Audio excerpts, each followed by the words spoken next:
Where's Grandma? Dude, why is he in a bra? He's old as hell. His mind's like silly putty.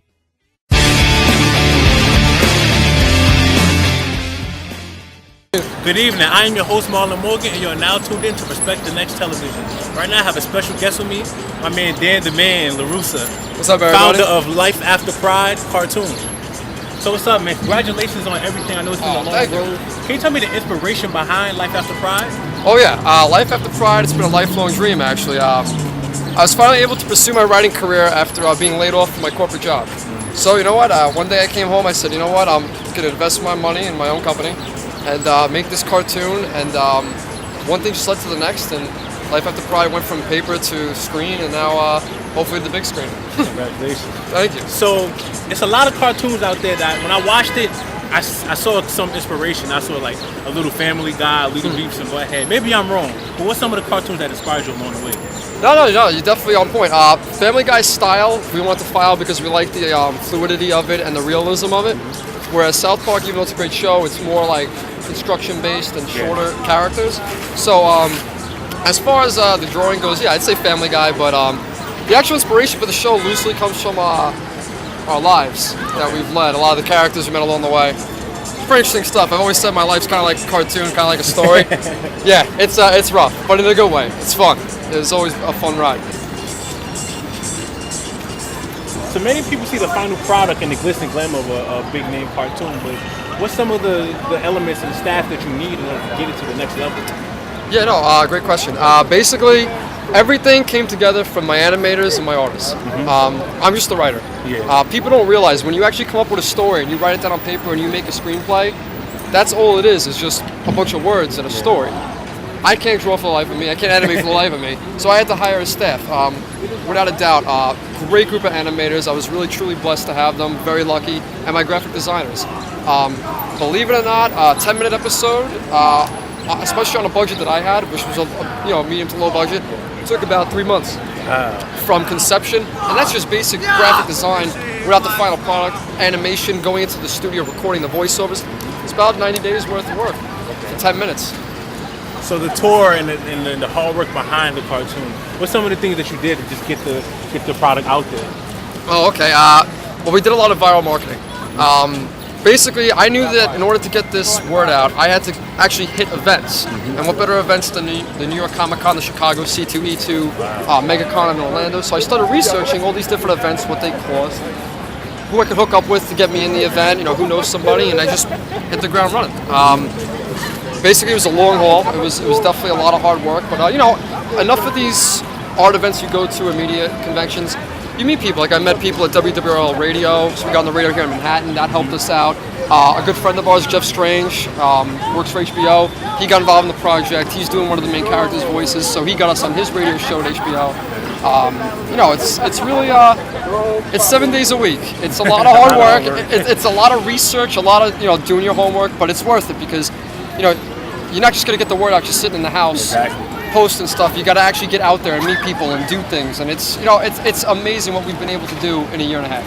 Incredible. So what's some of the networks that you would like to picture? What's the ultimate network that you would like to see your cartoon on? That's the question. See now, if I say the wrong thing, if the network's watching. Like I first said, we went to Comedy Central, and Comedy Central turned us down, but that's not a big deal. It was the first one. But now we're going to be pitching MTV, Spike. Okay. Netflix is one of them we're going to. Just to name, 3 of them. Right now we're just in the pitching phase. I'm very lucky to have one of the most prestigious law firms in Manhattan right now taking care of the show. They're going out there, they're making the connections for us. They're making all the introductions with producers from the network. Warner Brothers we're speaking to as well. It's just, it's surreal. I'm just a kid from Long Island, I'm nothing special, man. It's just, it is, the luck of the cards and hard work.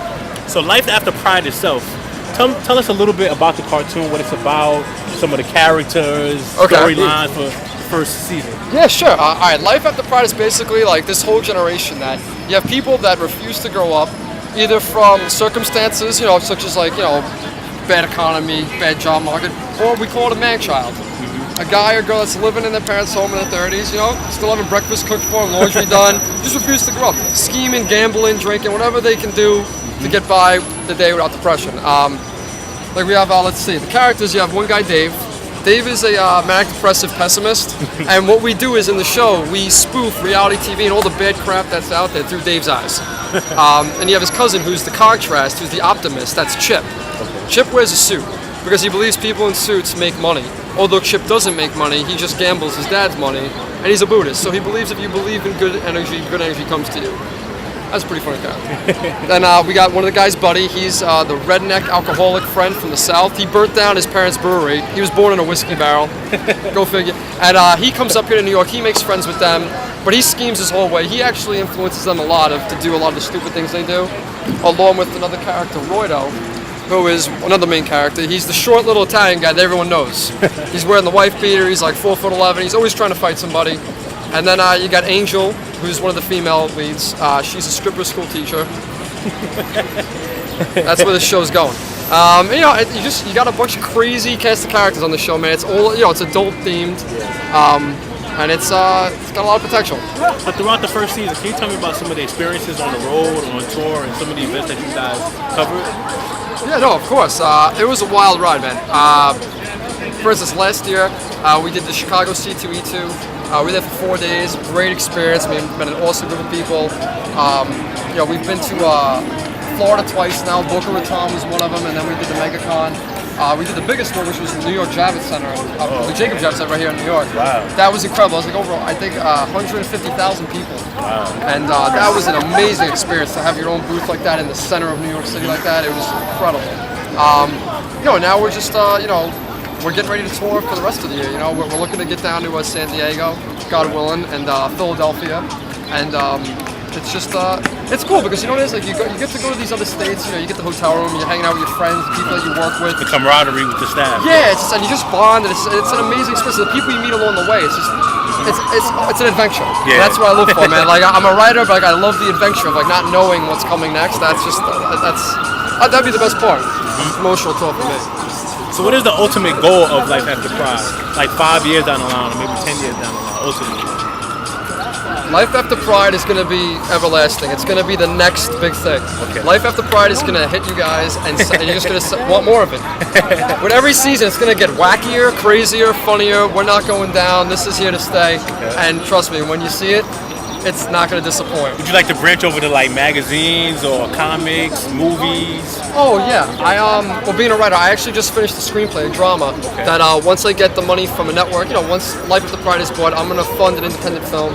I'm looking to get my name in everything. Okay. Websites, like you said, magazines, movies. The sky's the limit. Okay. I'm looking to build an empire. So being a writer, do you find yourself you have to compromise a little bit because it's cartoons, or it's like it goes hand in hand? Well, yeah, you know what it is? You gotta definitely keep each project in check.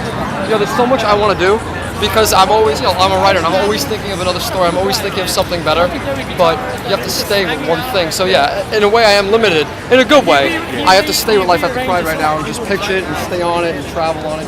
But there's a lot more in the bag, a lot more good stuff. So after getting fired from your job, you just got home and you just got mad and you said, forget it, man, I'm gonna just start up this cartoon? Yeah, well, first I went through like a really, a semi-depression. I was upset. I didn't know what I was doing with my life. I lost a lot of stuff, and I remember the exact night, man. I was actually out at a place in Long Island at this bar, and I was with one of my friends, and I was like, it just hit me, like, what am I doing with my life? Like, this is terrible. Like, I'm at rock bottom now. I have nothing to do. And I didn't feel confident talking to people because I didn't really have anything to talk about. So when I went home one night, I started just writing in my journal. I keep a journal, and this idea for the cartoon just hit me again. And I had this idea back in high school. So I started making notes, and one thing led to the other, and I realized I needed to put some money into making this project, and it just, boom, the idea sparked. And that one weekend, just everything came together. I took a notebook, I wrote a whole business plan for a company, and it was just a roller coaster right after that. Basically just a wake-up call. It was a wake-up call, got your creative juices flowing. Yeah.